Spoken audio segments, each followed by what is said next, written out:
Welcome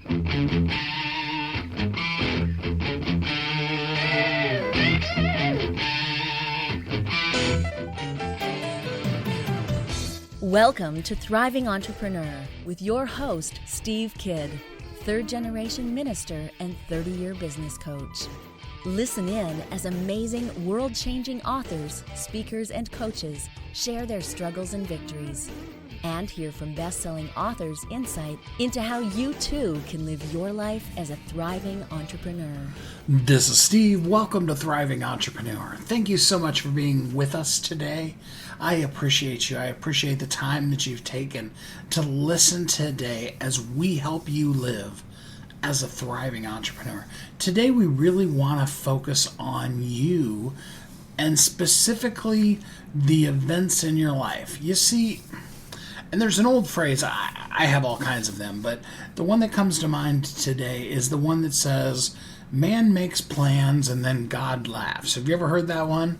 I like that one. It's one of my favorites because it really is true. You know, we have this plan for our lives, especially when we're younger. You know, I mean, think about it. There are very few 5-year-olds who don't imagine things for their life, you know, and they're simple things. You know, they want to be a cowboy or a fireman or a nurse or a doctor, or, you know, they want to save the world, or they want to be an astronaut, or, you know, whatever it is.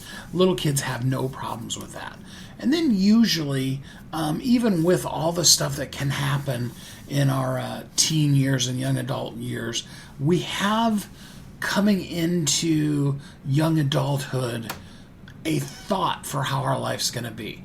Now, most of the time, I can tell you now at 52, most of the time when we're 16, 17, 20 years old, that plan that we had, which probably looks something like being a jukebox hero, or, you know, your equivalent of that, you know, that's not really based in reality.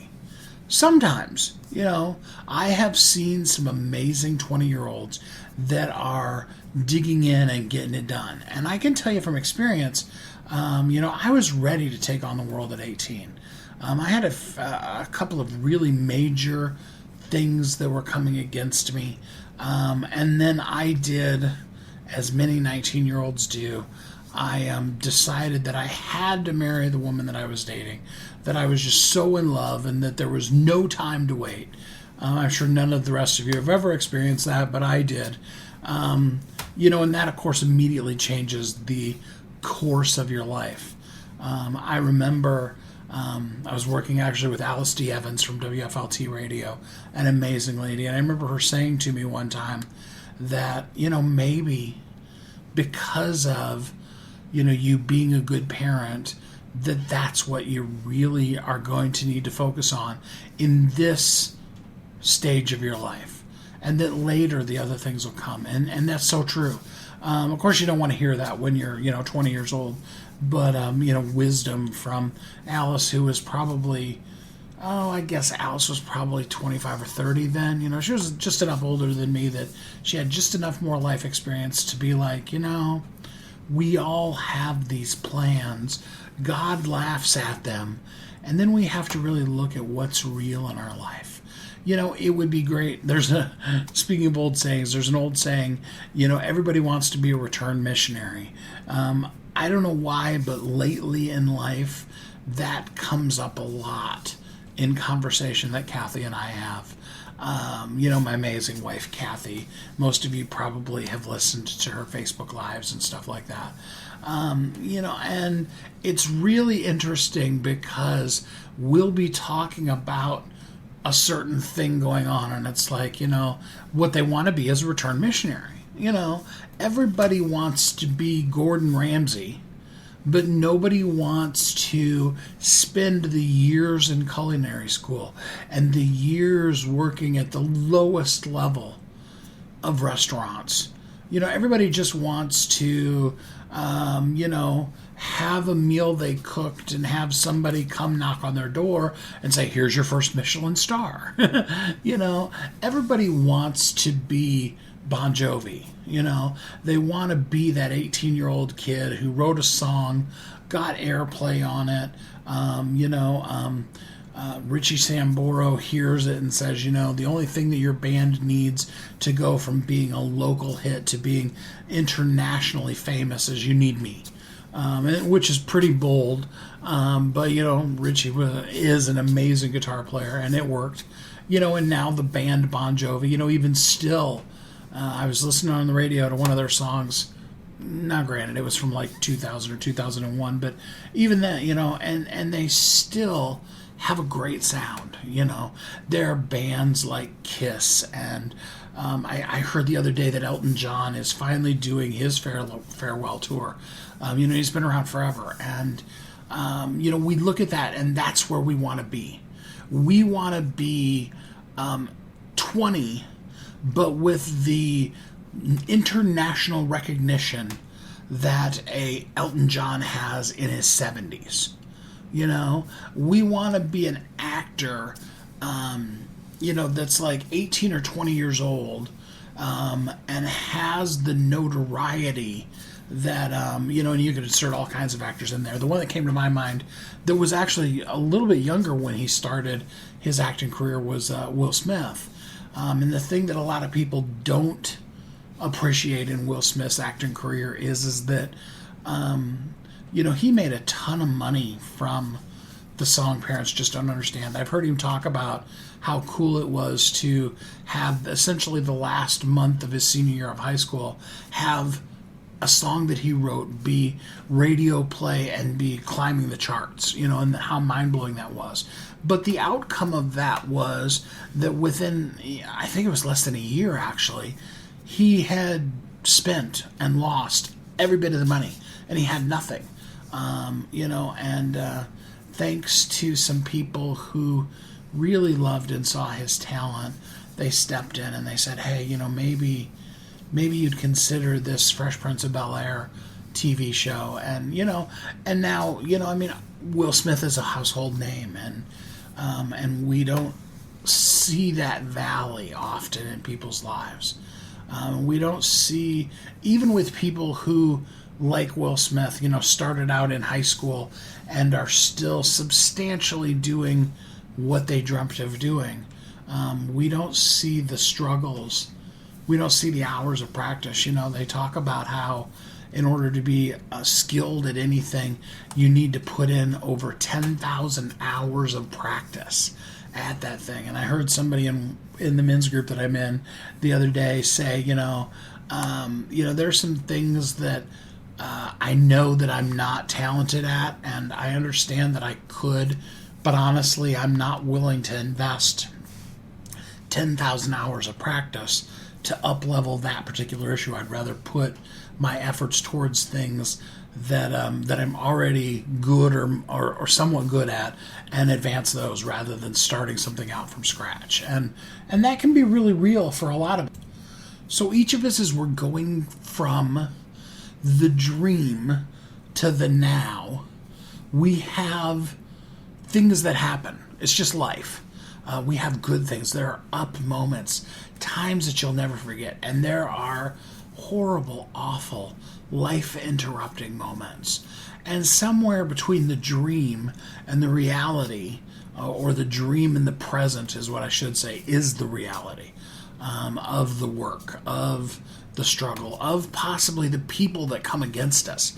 And that's one that we haven't even talked about yet today is sometimes, in fact, there's a principle of leadership that says when you're going towards a worthwhile goal, there will be obstacles. Let me say that to you again. When you're going towards a worthwhile goal, there will be obstacles. Nobody gets from start to overwhelming significant success without having to deal with failure, with loss, with people coming against them, with all of those things, and have to overcome it. It's not about how many times you fall down. It's about the fact that number of times you got up is one more than the number of times you fell down. Derek Redmond was on the show, and Derek's 1992 Olympic appearance where his hamstring snaps very early on in the 440 race, and he goes down on the field. If you've never seen it, look up 1992 Olympics Derek Redmond.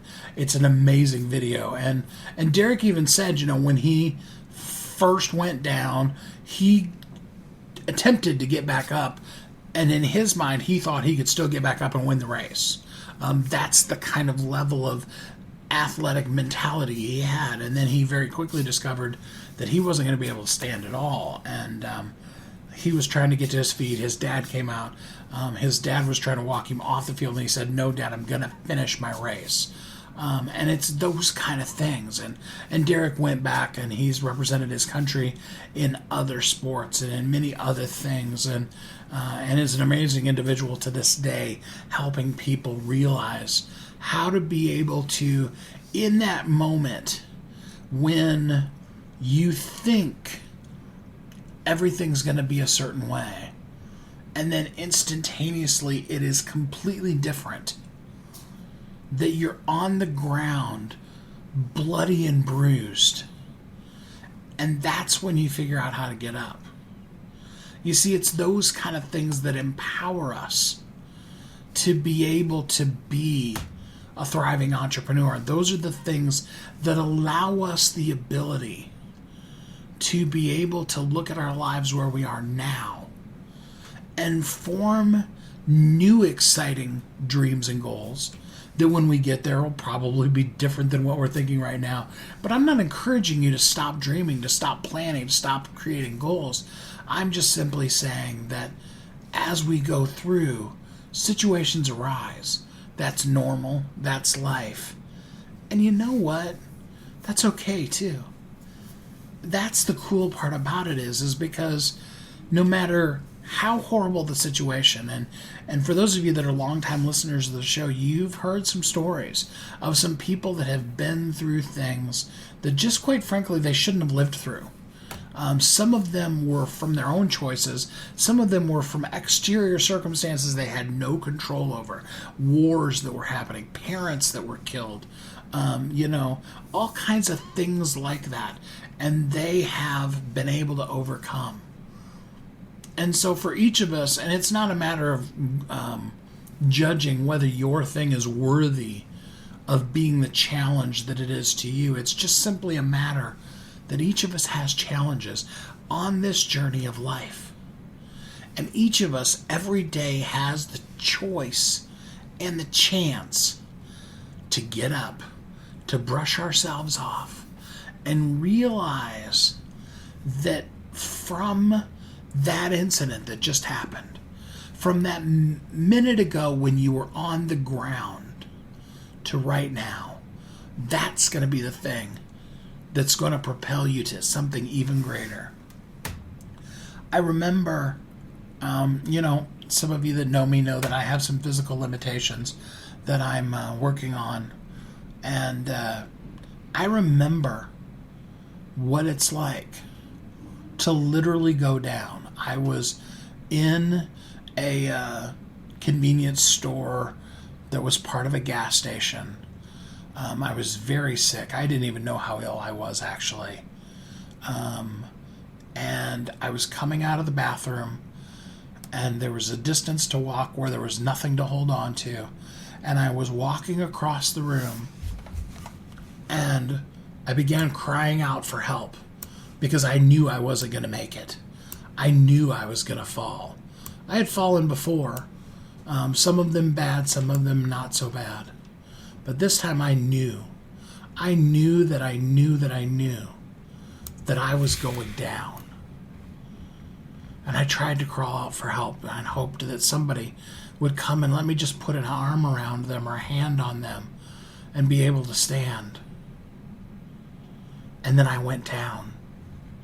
There on the floor in front of the bathrooms in a convenience store. And the ambulance had to get called, and firemen had to come and help lift me up onto a stretcher, and I had to be rushed to the emergency room. This was in the middle of our move here to California, in what should have been the time that we were celebrating a new thing in our life, And here I was on the floor, down.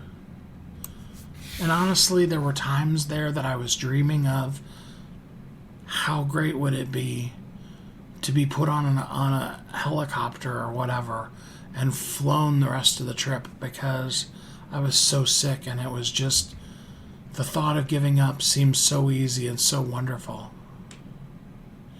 But what I know is, having come through and onto the other side of that, is that it's when you go through those circumstances and then you get up, that there's something new inside of you that wasn't there before the incident, that gives you, yes, something to share, but also a different kind of strength, a different kind of sense of purpose, and a realization that no matter how dark it can get, that there's still always light.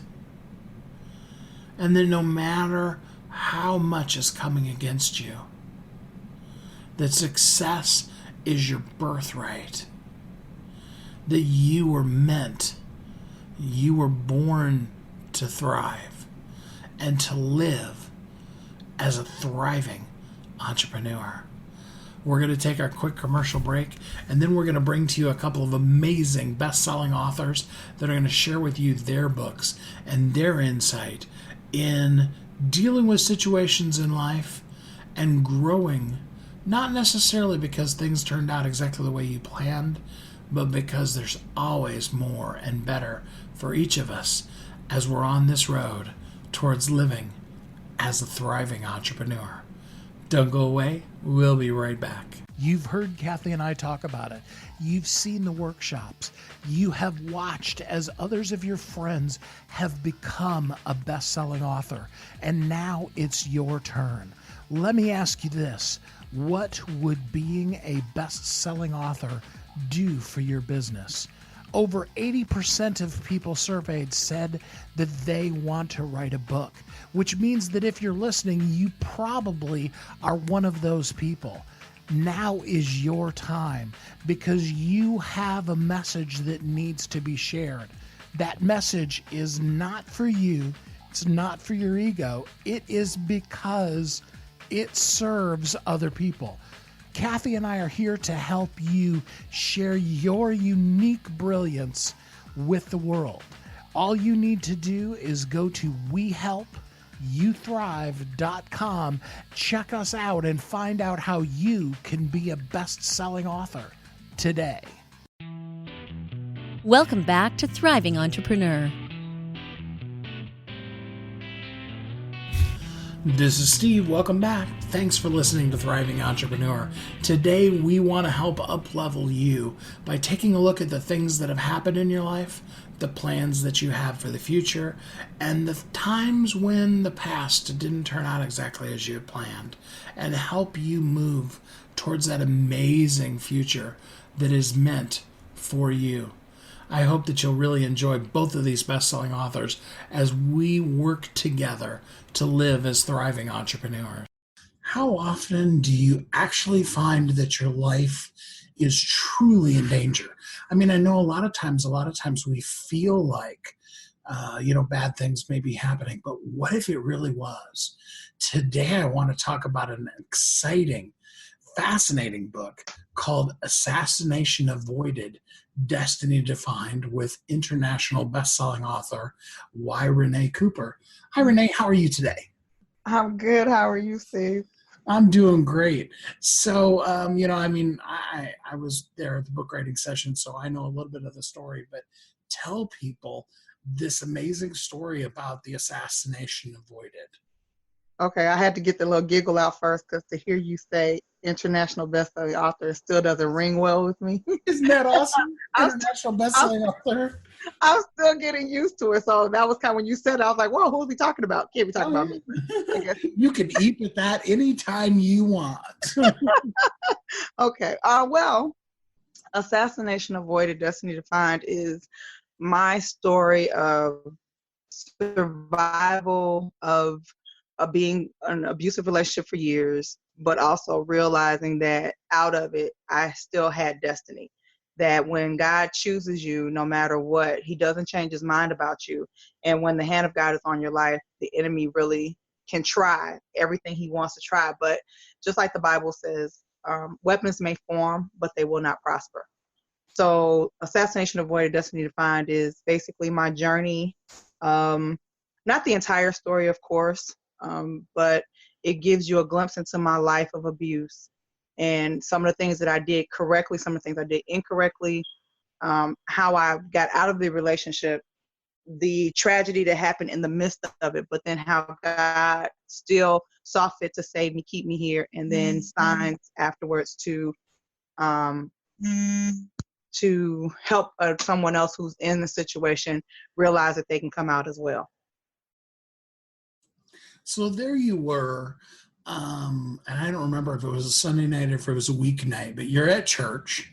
It was a Sunday night. Very good, Steve. Okay. Typical church, it wasn't like, Jesus himself had shown up in the altar or something, typical church. Right. And then at the end of the time, the pastor, who we all know, another one of our best-selling authors, she says, somebody's life is in jeopardy. We need to stop and pray right now. And, like we do at church, you stopped and you prayed with them. And I'll bet you $1 million you weren't thinking, ooh, I need to get serious about this because it's my life that's in danger right now. You would be absolutely correct and be $1 million richer. So no, coming out of that service, again, without giving the book away, in the book it depicts my thought process, what I was feeling going through that moment, and I was kind of melancholy. My thought process was not towards that at all.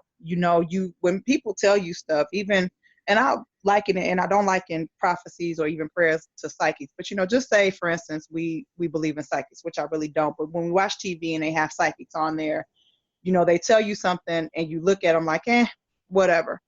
And it wasn't that I was like, whatever, but it was more so like that couldn't pertain to me because I don't feel any death around me.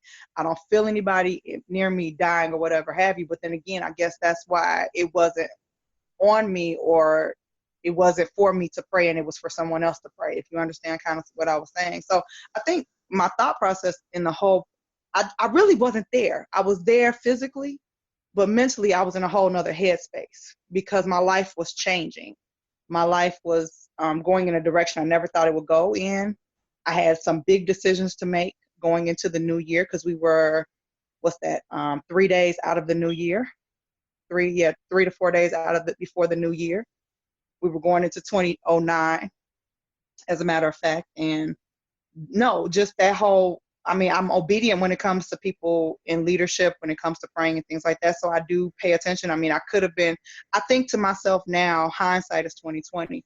I think to myself how different it could have been if I had not stayed for the prayer. Not saying that she was praying in general, because she did not know who it was. It was something that the Lord had given her. But at the same time, because it was for me, if I would have walked out that door and been disobedient and not stayed, regardless of how I felt, regardless of me not actually receiving the prayer because I was just there to be there, physically, would I still be here to tell my story, or would my life be different? Yeah. We talk a lot about things in church, and we take them for granted. I don't want to go to the extent to say that we don't believe them, because I think we do, but we just take them for granted that, oh yeah, that's going to happen, or, oh, that would never happen to me. God will take care of us. But when he really shows up, it is freaking amazing to see stuff. Oh my goodness. You've said a whole mouthful, Steve. Just the whole unfolding of I'll say the first 24 hours after that prayer, and then the next, I'll say 9 days after that prayer, just shows how, like you said, we take things for granted. Because even those people who grew up in the church, I wasn't a church baby, but I did come from the church.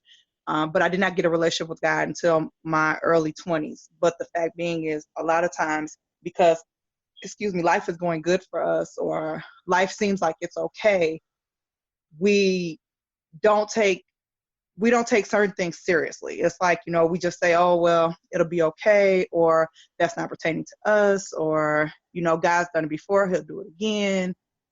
And we make light of a lot of situations that we probably shouldn't. And I look at life a lot differently now.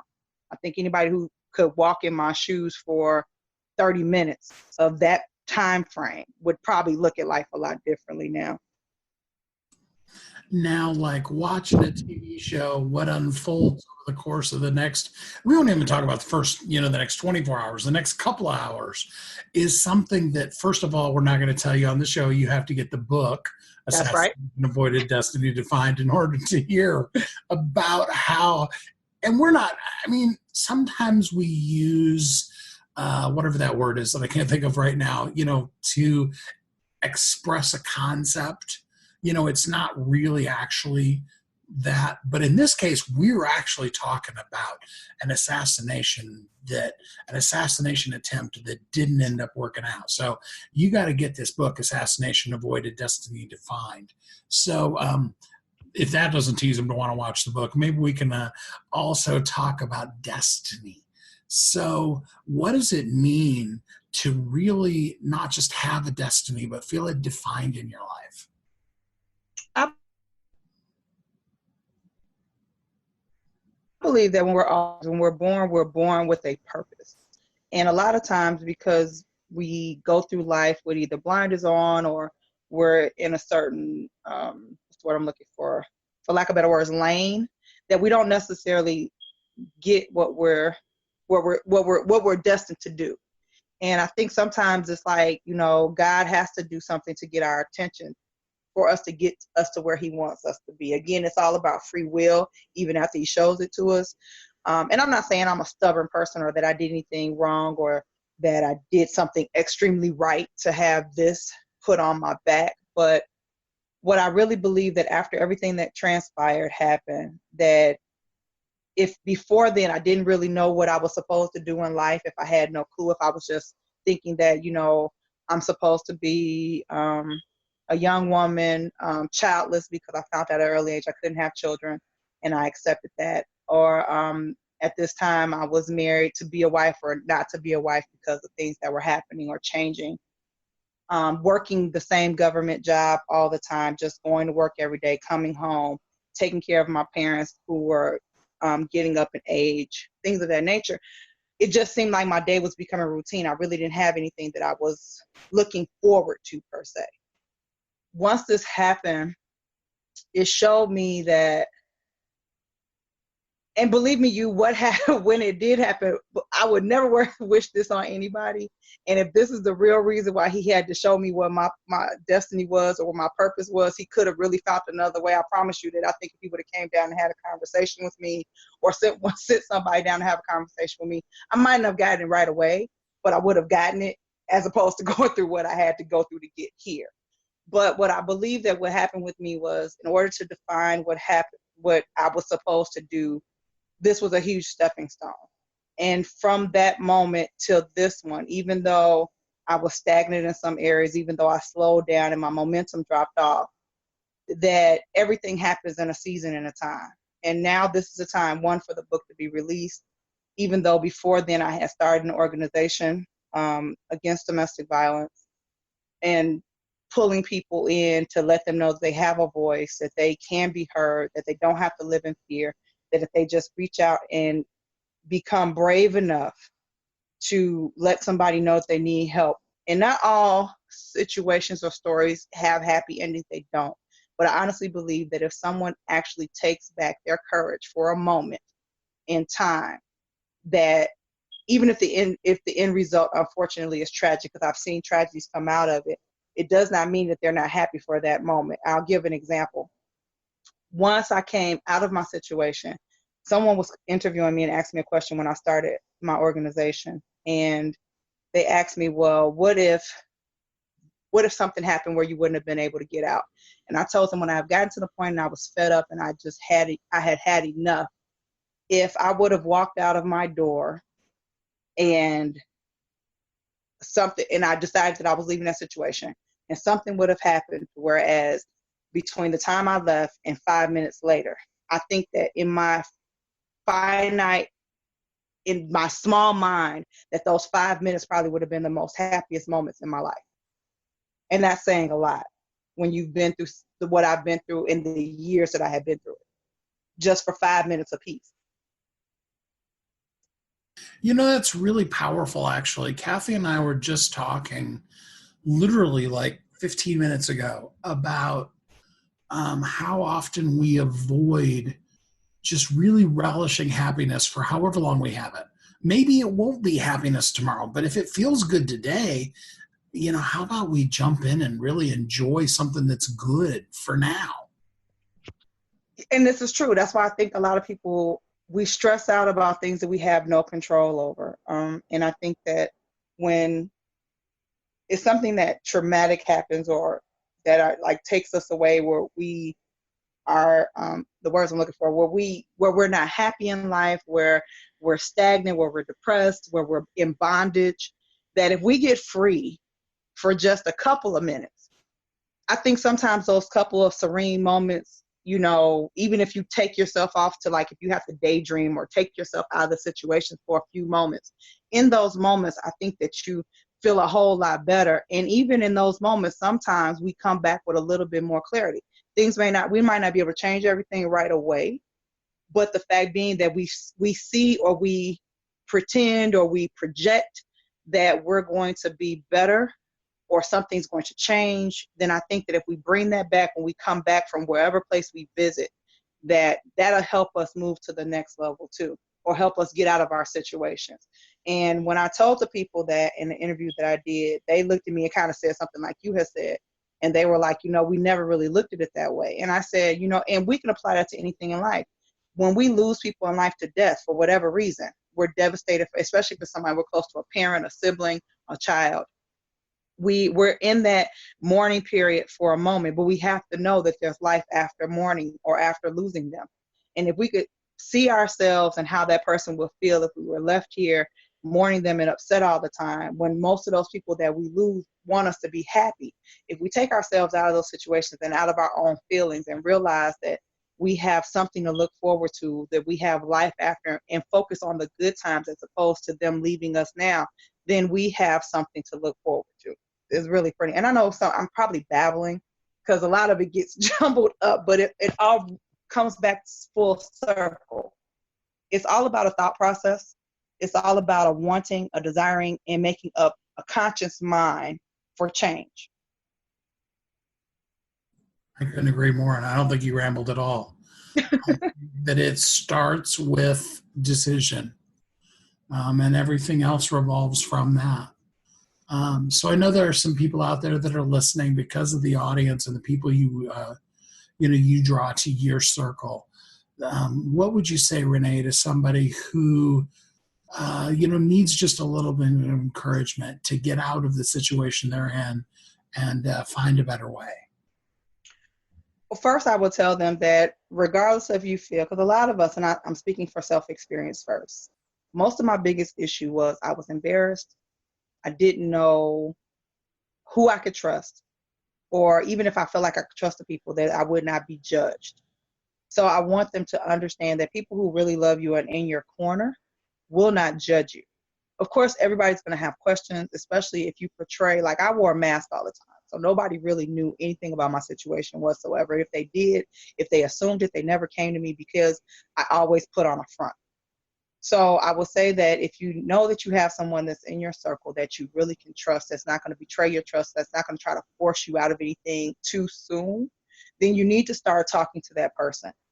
If you don't have anybody you can trust on that level, there are several agencies in your city, in the country. There's a national domestic violence hotline, or whatever situation you may be going through. There's always some type of help somewhere. The first thing is to talk about it, to give yourself a voice. And once you do that, one, I think that you'll start feeling a little better, and then someone else can help you when you're not thinking clearly, to give you kind of clear advice to help you along the way. Now, when you do talk to these people, the next thing I will say to do is for this person not to say, okay, well, let's just go, because sometimes it's not that simple. You have to be safe.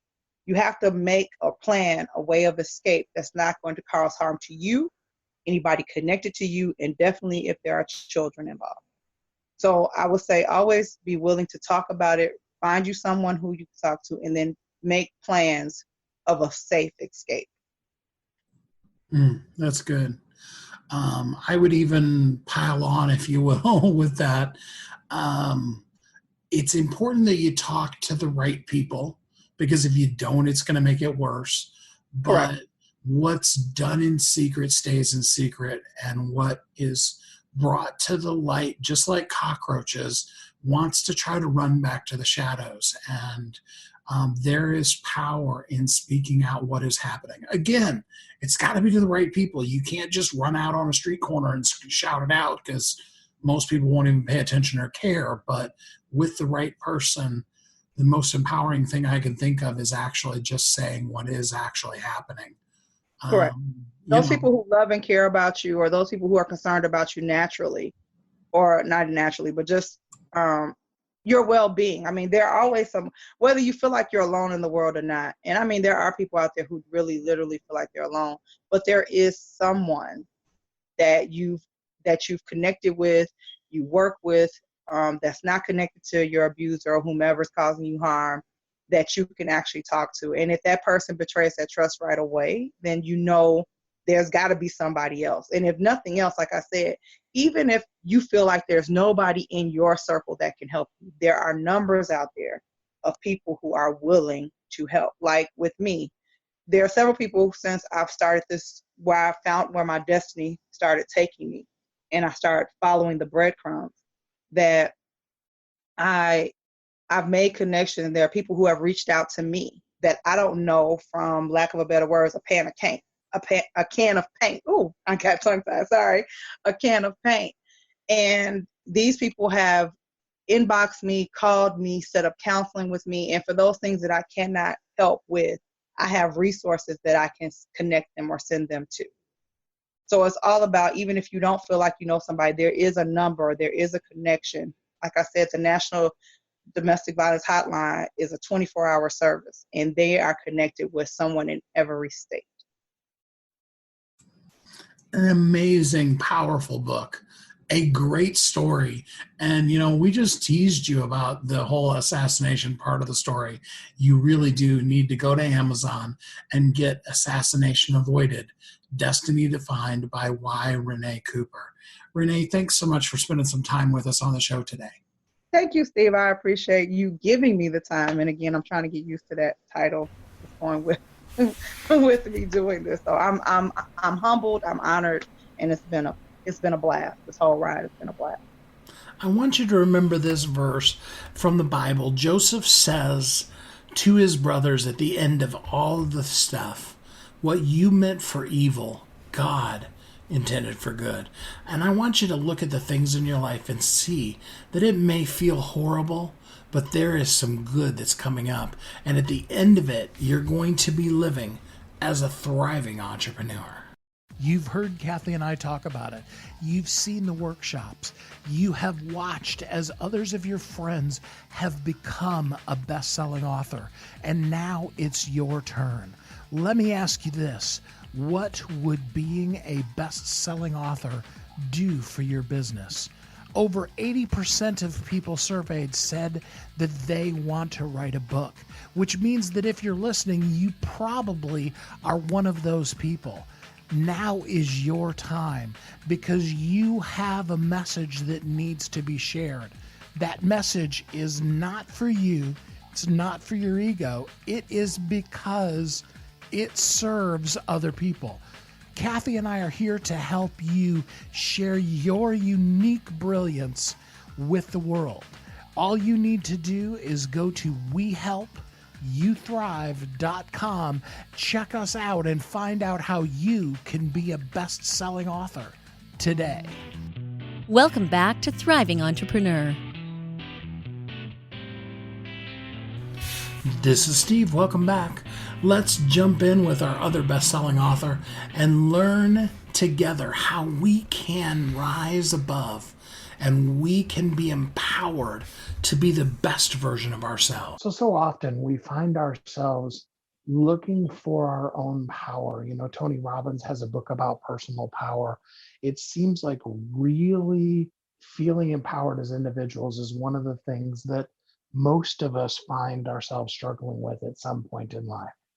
But if you can change your perspective, often you become and find yourself very empowered.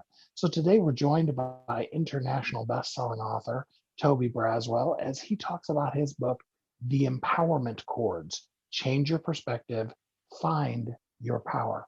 Hey Toby, how you doing today? I'm well. Thank you so much for having me, Steve. How are you? I'm doing good, thanks. So the book was really amazing, and I loved all of your journey. For people who are unfamiliar with you, tell us a little bit about who you are and some of the things you've been through in life. Yeah, so I am an insurance professional. I've been in the insurance business probably for over about 12 years or so, and before that, I was in mortgages. Although I've been in that type of business for 17 years total, I'm a lifelong musician. I'm a hip hop MC as well as producer. Been on stage with some pretty well-known acts like Black Eyed Peas, Talib Kweli, Jedi Mind Trick, so forth and so on. But it just wasn't in the cards for me to to make it, I guess, as a professional musician. So that's when I pivoted to more of a corporate lifestyle, and actually owned my own agency for a while in insurance, and then pivoted into a corporate role, and that's what I have now. Yeah, a lot of times as musicians, one of the things that we discover early, sometimes too late, is that it's a great career as long as you can afford it. You know what I mean? Yeah, you got to kind of have a side hustle Absolutely. in order to be able to afford it. All right. Well, so, that is so true. That's so true. yeah. So talk to us about the empowerment chords.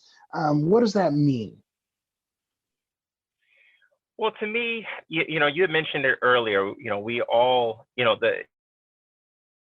both all the businesses that I've dealt with, and owning my own agency, I've been blessed to meet a lot of people, and in doing so, one thing that I've realized, a commonality between all these people, is that we all have some of the same problems, right?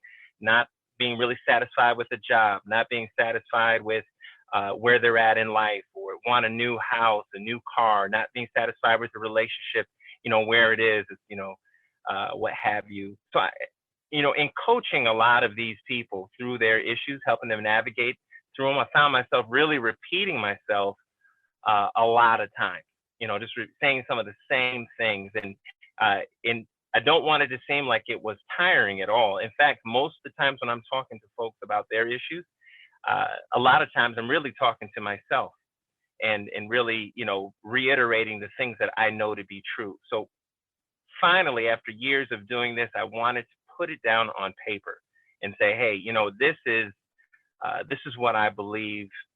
These are things that help me navigate through issues, whether personal, or in my business career. And so I put down these seven mantras, or what I call empowerment chords, and they really, really help. I know they work because I've used them myself, and I've helped people with their issues as well. The first one is really easy, really simple, and I don't profess to present anything new. What I like to do is basically just remind you of the power that you have inside of yourself. So the first chord is, everything is an interview.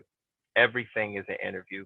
And Steve, you do a lot of interviews. I know you do, right? This is part of your business, interviewing, authors and talking to them and what have you. I can tell you in preparation, the interviewee is looking to be the best version of themselves, right? That's what the interviewee is looking to be, present the best version of themselves to the public.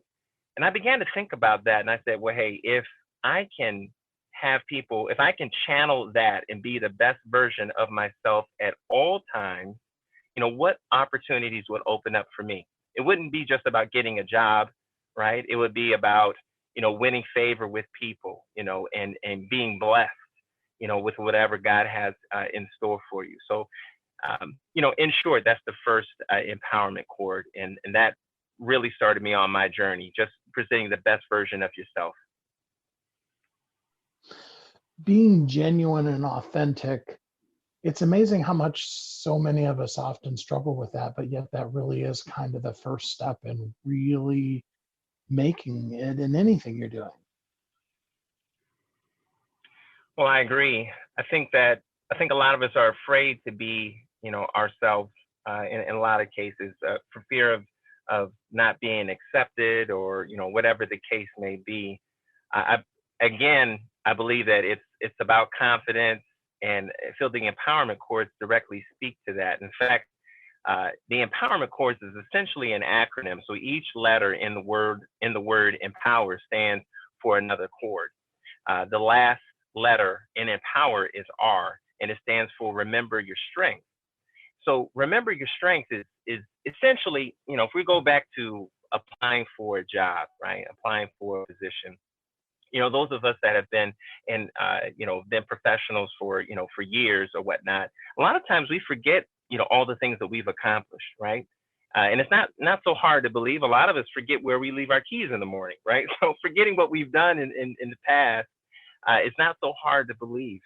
And that's why we have, resume writers, people that actually sit down and interview you and ask about the things that you've accomplished. And those things, they ask you questions to kind of jog your memory.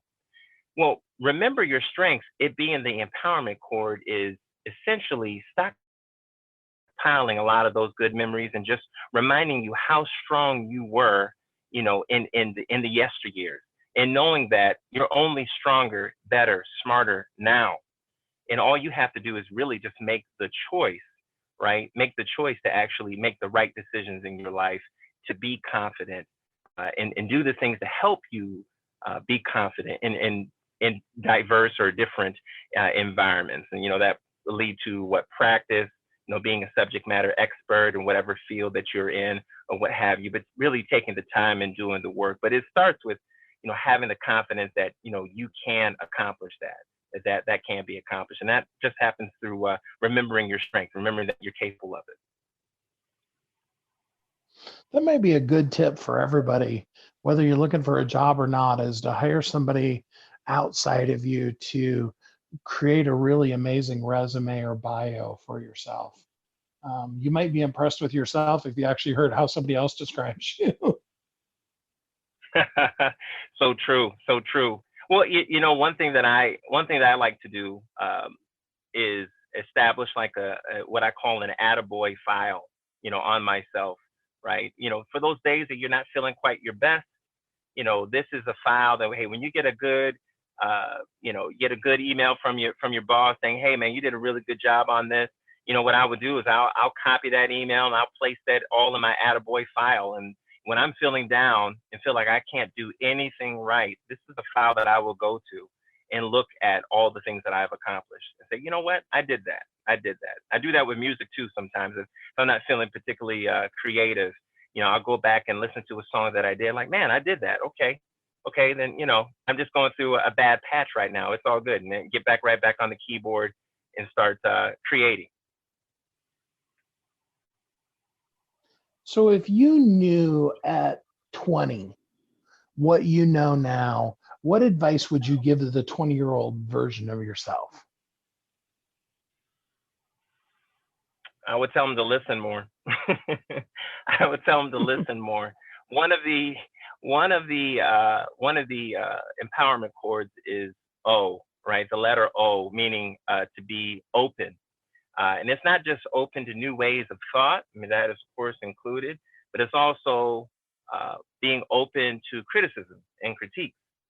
I would say myself at the age of 20, I'm not going to speak for anybody else, Steve, right? But I'll speak for myself. I thought I knew a lot at 20. I thought I knew a lot, but that wasn't the case. In fact, I thought I knew a lot at 25. And, my wife would tell you I thought I knew a lot at 30, So, but I've been wrong almost in every situation, almost at every age. I mean, there's always so much to learn. But one of the most important lessons was being open to critique, open to criticism, learning how I can be better. A lot of us pray to be stronger, to be better versions of ourselves, and to get better every year. Well, the only way you're going to get better is to break down your old self and then build up from there, right? Just like a muscle, if you're working out in gym, if you're working out in the gym, you're working out, whatever muscle group, the chest, the back, or what have you, it's going to be the same thing. You break down that muscle only to bring it back stronger, and it's going to hurt. You're going to be sore, right? And it's going to take time. And being critiqued is never fun. But at the same time, if you make that part of your resume to ask for open feedback, you can only get better, especially if you're asking from the right people. So that would be the thing that I would tell my 20-year-old self, if I could. Be open to critiques, and, experience doesn't have to be your teacher. You can learn from the mistakes and from the successes of other people. You don't have to be, you don't have to learn the hard way, so to speak. So that's what I would tell myself. If only at 20 we could have listened to those people who already had all that scar tissue that we decided to volunteer for too. Absolutely. So Absolutely. let's leave people in action. What is, besides the fact that they need to get the book and go through all 7 of the empowerment chords, what is something that a person could do right now today to really find their power? Well, one thing that I always suggest people do if they're not feeling their strongest, I always would tell people to write down some of the things that they really enjoy doing. To write down, I like for people to write down like 10 things that they really enjoy doing. And I like that list to be to specify not really needing anyone else to actually do that, not needing a lot of money or another person's presence to really make to have fun or to carry out that that particular activity. Then actually look at those activities and then right next to them, when was the last time they actually engaged in those activities? These are a list of activities that really make you happy. When was the last time you actually engaged in any of those activities? Well, those would be some of the things. I think being happy, there's power in being happy, and there is definitely and with that power, I think comes strength, and strength to be able to navigate through issues that you're currently having. But, no one, well, I'll say this, not a lot of people like work, love to go to work and what have you. You'll find a couple of people out there that are blessed to have jobs that they enjoy, but not everyone enjoys. Most people don't enjoy work, right, or aspects of work. But you find it's a lot more enjoyable if you have, if you're engaging in activities outside of work that you really, really enjoy, and kind of keeping things in prioritizing things, keeping things in perspective. I think that's an important factor. The other thing that I would suggest, Steve, is for people to be really, really honest. We have a lot of folks that want success, but the question is, how many people are willing to really work for it, and really work hard. The M in empowerment chord stands for, if you want more, you have to do more. So I truly believe in that. I mean, you have to set yourself apart from everyone else, and there's going to come a sacrifice with that. I think that when we look at greatness, whether it's Mother Teresa, whether it's the Pope, whether it's Kobe, LeBron, whether it's Langston Hughes, whoever, when we look at greatness, we're looking at folks that have sacrificed, people that have put in the work to be considered great. If you want more, you have to do more. So people need to be strategic though with that. You have to work smarter, not necessarily harder. So those would be the things that I would say. You can't freestyle a masterpiece. So you need to come up with a plan in order for that to happen. And there's no shame in asking for help. Just know that the work is really going to come. It's really going to fall on your shoulders to really to make happen, for that to come to fruition. That's really very powerful information, because all of the people, even the big name artists that you've worked with, the times that they're in the spotlight is the little, it's the less than 1%. It's all those hours in the studio and practicing and learning to hit those notes or play those chords. That's powerful stuff. The book is called The Empowerment Chords, Change Your Perspective, Find Your Power. It's by Toby Brazwell, international best-selling author. It's available in both print and digital on Amazon. You should get your copy today because it is an amazing book. Toby, thanks so much for spending some time with us on the show here today. Thanks so much for having me, Steve. I appreciate it. Thank you. I hope that you will get the book and that you will find yourself empowered through the messages in both of these amazing best-selling books that are really here to help you be able to up-level your life and your business. As I said at the beginning of the episode, life is one of those kind of things that we make the plans and then life happens. But here's the great news.